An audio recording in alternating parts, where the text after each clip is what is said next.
Bago tayo mag-umpisa mga chong, pakilike muna na tong video dan malaking tulong na yan sa ating munting channel. Ulit nga si Coach Teamcon ay nawala na nga ang pag-aalala matapos manalo kontra Raynor Shine Last of Painters kagabi. Well, ayon pa sa naging interview dito kay Coach Teamcon ay sinabi neto na masaya siya dahil na-implement nila ng maayos ang kanilang game plan kontra ROS at naitama na din nila ang kanilang pagkakamali sa nakalipas na game kontra Magnolia. Umaasa naman si Coach Team sa consistent performance ng kanyang mga players.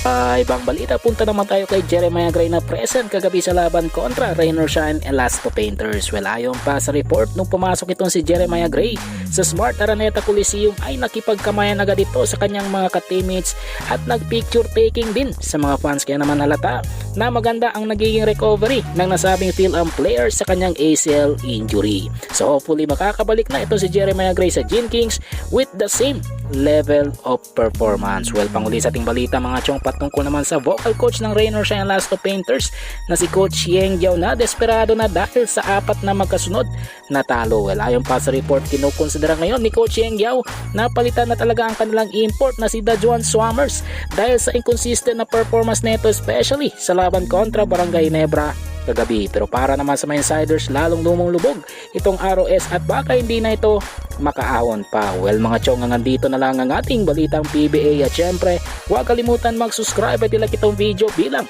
pagsuporta. So this is Channel B once again, I'm out.